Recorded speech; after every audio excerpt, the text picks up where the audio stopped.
Good afternoon, everyone. My name is Lieutenant Adam Reed. I'm the Director of the Communications Office with the Pennsylvania State Police. Thank you for joining us here. The order of speakers is going to be our Pennsylvania State Police Commissioner, Colonel Robert Ivanchik, Major Christopher Paris, he's our Area 3 Commander, and First Assistant District Attorney, Monroe County, Mike Mancuso. After the speakers have finished, we will then take a handful of questions. Colonel Ivanchik. Good afternoon. I'm Colonel Robert Ivanchik, Commissioner of the Pennsylvania State Police. While I monitored the investigation into the horrific murders of the University of Idaho students, I did not imagine the investigation would lead to the Commonwealth of Pennsylvania. My heart goes out to the families of the victims, their friends, the community of Moscow, and the University of Idaho. No words can heal the pain associated with the loss of a child. Their young lives were ended far too soon. In law enforcement, we understand the best thing we can do for victims and their families is to follow every lead, collect every piece of evidence, and bring those responsible to justice. I am proud of the members of the Pennsylvania State Police who were able to help in this investigation. The cooperative relationship between our local, state, and federal partners stands the test of time. The officers, troopers, and federal agents work together tirelessly, putting in long, difficult hours. Communication and cooperation are imperative to success and to ensure the integrity of the case remains maintained. The culmination of that cooperation ultimately led to take the suspect into custody and afforded the families some sense of peace they deserve. I want to thank the Moscow Police Department, the Idaho State Police, and our partners in the Federal Bureau of Investigation for their support, assistance, and coordination. I also want to recognize the Monroe County District Attorney's Office. And finally, I need to acknowledge the members of the Pennsylvania State Police, specifically members of Troop N, our Bureau of Criminal Investigation, and our Bureau of Emergency and Special Operations, who assisted in safely taking the suspect into custody in the early morning hours of December 30th. As previously indicated by Chief James Fry of the Moscow Police Department, specific details regarding this investigation cannot be released until the suspect is extradited to Idaho and presented with the probable cause affidavit. At this time, I will turn the microphone over to Major Christopher Paris, Commander of Area 3, who was involved in the coordinated efforts to take the suspect into custody. Thank you, Colonel. Area 3 comprises Troops F, P, N, and R, and is made up of 1,000 approximately of the women and men, civilian and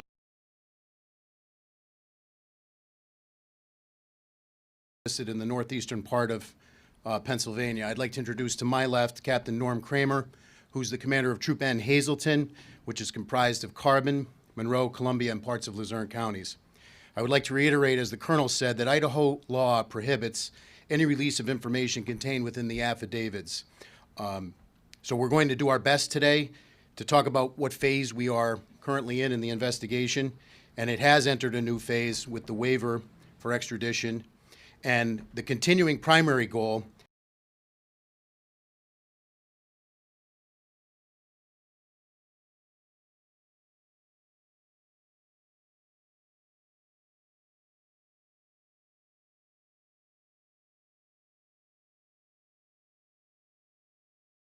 the need to maintain the integrity of the investigation and protect the suspects, accused at this point's due process.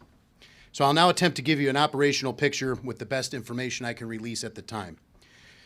So this begins when the Pennsylvania State Police Bureau of Criminal Investigation troopers were contacted by the FBI about assisting with surveillance of the accused in this case.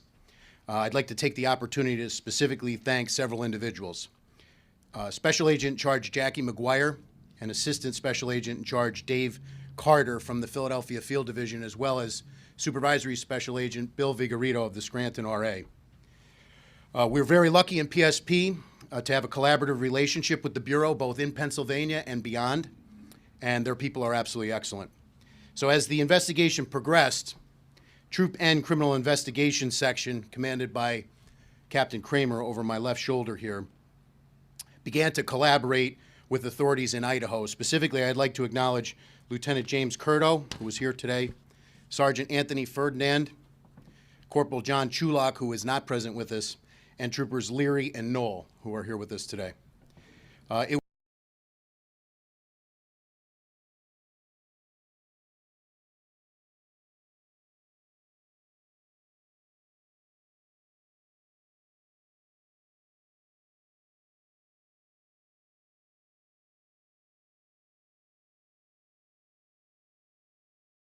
Attorney David Christine, as well as First Assistant Mike Mancuso and their entire office. The support that we received was absolutely excellent. Once those warrants were obtained, the Bureau of Emergency and Special Operations, BESO, coordinates our Special Emergency Response Team, CERT. They were selected to serve those warrants, the 3 search warrants and the fugitive from justice warrant. To define what CERT is, it's a full-time tactical team maintained by PSP to deal with high-risk warrant situations, barricades, and other incidents requiring specialized tactical training or other capabilities. From their perspective, we essentially task them to go out and serve a arrest warrant for someone accused of a quadruple murder. They're activated several hundred times a year throughout the Commonwealth. We don't typically hear of their work in a forum like this because they serve the warrant, the person's taken into custody, and they go about their assignment. They are the ultimate professionals. It's a volunteer team. They're highly trained and highly motivated. Captain Norm Kramer, over my left shoulder, was assigned as the top comm for the CERT activation, which means he was responsible for coordinating our tactical preparations. So, tactical assets were then staged in the county, in Monroe County, into the evening of Thursday, December 29th, last Thursday. And in the early hours of Friday, December 30th, those warrants were executed at the location. Mr. Koberger was taken into custody without incident. The scene was turned over to the FBI Evidence Response Team for processing. Mr. Koberger was then turned over to the Monroe County Prison, where he has remained in their custody since. I'd like to thank the Monroe County Sheriff and the Stroud Regional Police Department for their support as well during the extradition process. Arrangements currently are being made to deliver Koberger back to Idaho, where he can have continued due process and face these charges. So it's with that I will turn it over to First Assistant Mike Mancuso. Thank you, Major. Good afternoon, everybody. I'm Mike Mancuso with the DA's office, the First Assistant District Attorney. I want to give my condolences to the families of the victims out in Idaho for their loss. It's my sincere hope that this marks a clear step in the right direction of effectuating justice for those folks. My office's role was relatively recent. We weren't advised of the presence of the defendant in our county until only a couple days before the apprehension of the defendant. But when we were told, we came together and worked very closely with Captain Kramer, who did an excellent job in almost like a clockwork operation. Part of my duties were to ensure that 3 separate search warrants were issued. Those affidavits attached to those search warrants are still under seal, so I can't discuss their contents with you. But one was for the person of Mr. Koberger, collecting DNA and photographs, that sort of thing. One was for the white Elantra vehicle, which I understand has been seized and is being processed. And one was for the address, the residence itself that he was living in with his family.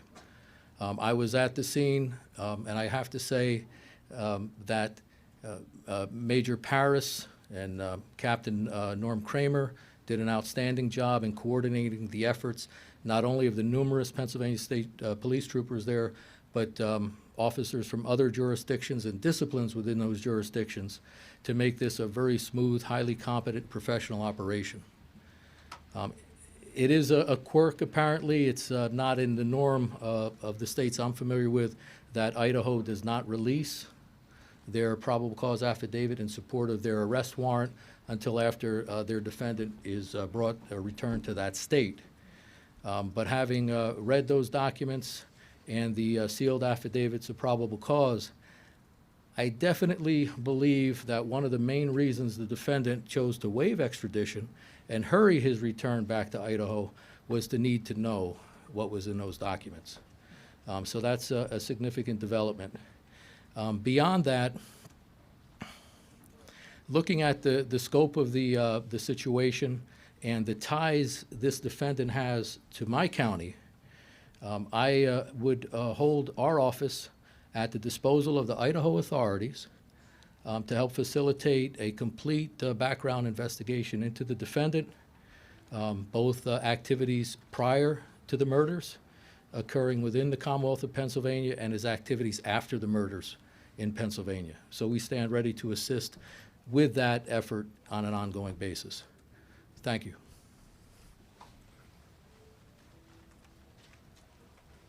We can now open it up for questions. Can you tell us what state police specifically did, or can you give us any indication as to the operations of state police when you were notified? You talk about putting tactical in the area. How long were they there? And what's the... We're not in a position to give you an exact time. It was at some point prior to when the surveillance was taken as the investigation progressed to a point where search warrants could be obtained and the probable cause for those search warrants and an arrest warrant, a fugitive from justice warrant based on the arrest warrant out in Idaho were obtained. We began to take the tactical steps to plan to serve them.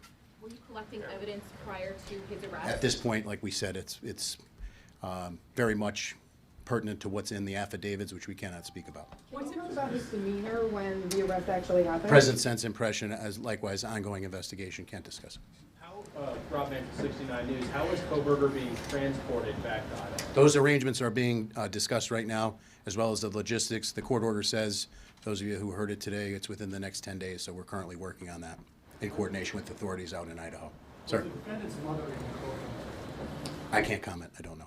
Is he being held in the Monroe County Jail until he's extradited, or was he removed to another? No, he is lodged in the, since he was dropped off there Friday morning, he's resided in Monroe County Prison. Still, and until he's Correct, yes. extradited, he'll be there. Are the marshals moving him, or which group? Is At this moving point, that's still being coordinated between the state police and the authorities out there. We don't know. Will the affidavit be unsealed when he arrives in Idaho? I don't want to speak out of my lane. When I watched the press conference on Friday at 1 p.m. Pacific time, I was alerted to the fact that according to Idaho state law that the affidavits have to be served to him once he's extradited back before they could be unsealed. Did he say, has anyone else been arrested? Ongoing investigation, ma'am. Has a motive been determined? I can't comment on that either. I apologize. Who transports him, sir? Does Pennsylvania State Police, the Monroe County Sheriff's Department? He's presently back. He was transported from the courthouse by Monroe County Sheriff. And the logistics of who's going to transport him out to Idaho are still being discussed. We don't know yet. Can you confirm the time of his arrest and how much law enforcement presence there actually was? I would say it was in the early morning hours of Friday, December 30th. Tactical assets on scene were probably in the neighborhood of 50. Were you afraid he was going to get tipped off before you got him? I would say overall about this entire operation, and the credit goes, this is a part that the state police played humbly. You look at Moscow Police Department, 38 sworn, 19,000 leads, the video evidence that they had to develop in order to put that out, all public source information. But when you talk about the service of a high-risk warrant for someone who's committed or alleged to have committed 4 homicides, there's nothing routine about that. And all of those tactical steps that were taken were in conjunction with the best efforts of the authorities, local, state, and federal, both in Idaho and here, to ensure that we could do it safely and to ensure that we could get him into custody and that those service of the search warrants could occur. Sir, can we ask you a question of the first assistant district attorney? Mr. Mancuso, you described having read to a degree the contents of that affidavit of probable cause, and that you possibly speculated or theorized that he wanted to get back to read that as well, since he can't read that. Can you give us an indication, though, of the seriousness of what you did read? I know you can't talk about it, but can you share with us something? Yeah, I can't get into the details, sir, but I can say it involved the defendant's connection to a scene of a crime consisting of 4 murdered people. So that's the significance of it. Can you confirm that there is a connection between Brian Kohlberger and any of the victims? I can't discuss that, ma'am. How confident are you that he is guilty of these crimes? That wouldn't be my place to say. Certainly confident enough that there was ample probable cause for the issuance of the various warrants in the case. What was your reaction when you heard this? You've all talked about, you followed this. This happened states away. When you get that call, or you all get the call, that this person could be right here in your home area, what's your reaction? Well, I was surprised, really, Monroe County of all places. It hits close to home. It's a normal human reaction, I would think, under the circumstances. Do you know when he and his father left Idaho or Washington and drove to Pennsylvania, what that date was? No, I don't know the exact date, ma'am. Approximately, we understand the middle of December, is that correct? I think that's approximate. And what about, we had heard reports that they were stopped not once but twice on the highway. Can you elaborate? I'll defer to his Pennsylvania public defender on that. Do you have reason to believe that Kohlberger is connected to other crimes and unsolved mysteries in the area? I wouldn't answer that question at this time. You start looking at some that may be unsolved where he was around. That would be a normal thing to do. Question for the PSP here. Said he was taken without incident. Was it safe to say that, I shouldn't say it's safe to say, but did it seem like he was expecting? I wouldn't comment on what his present sense was. I would just comment that the professionalism of the CERT team and their tactical training definitely proved in a situation like this to do it in the most tactically sound and fastest way possible. Was there anybody else in the house at the time? Yes, parents were in the house at the time. Did they say anything to you? Again, present sense impression, I can't comment on that, ongoing investigation. He break down the door? Force was used. The warrants were issued for evening search warrants, which in Pennsylvania requires additional probable cause in order to serve them at the hours of darkness.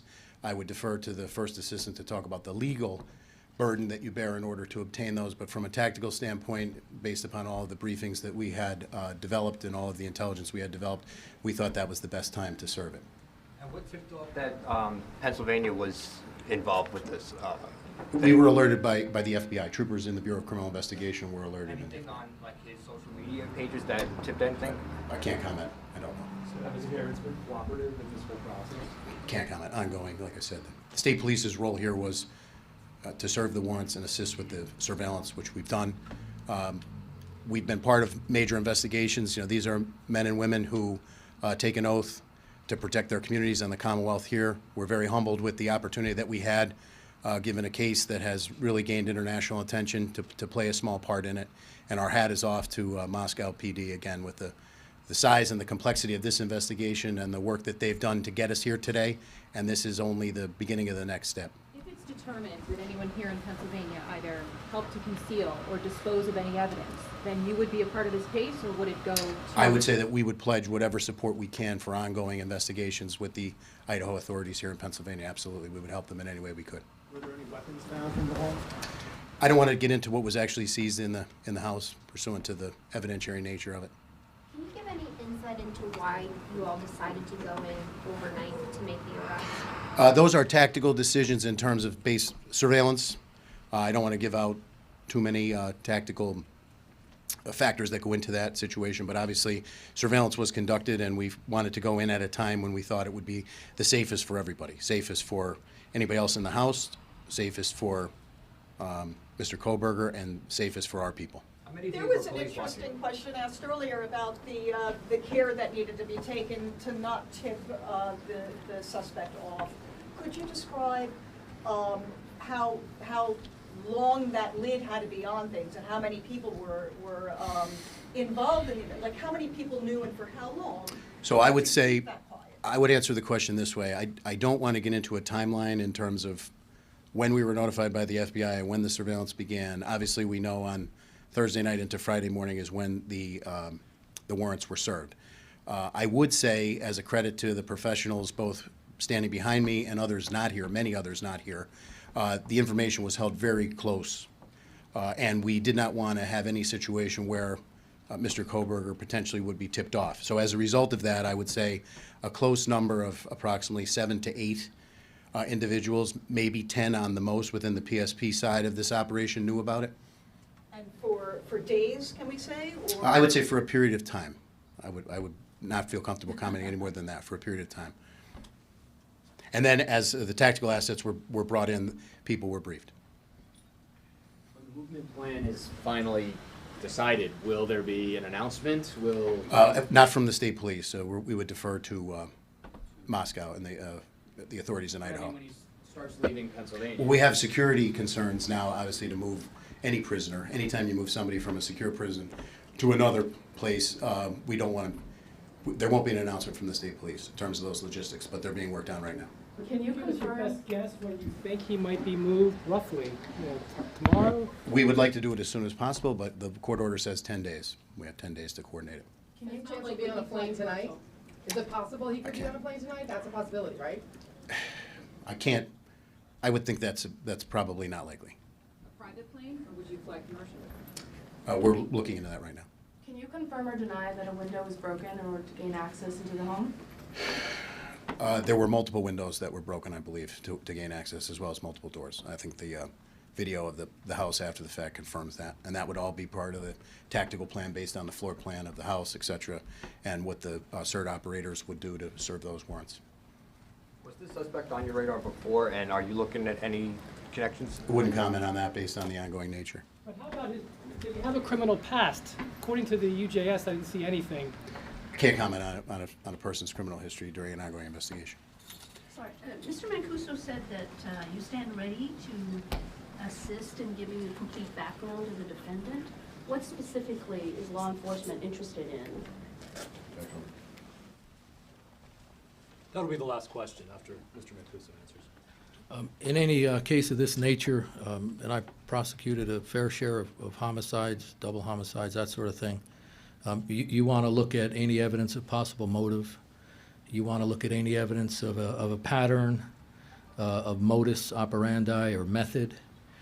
You want to get into the subject's character, mental state to the best you can, that sort of thing. So it'll be an all-encompassing effort, which we stand ready for. Okay. How will you do it? We have our ways. Okay, thank you. Thank you. Thanks, everyone.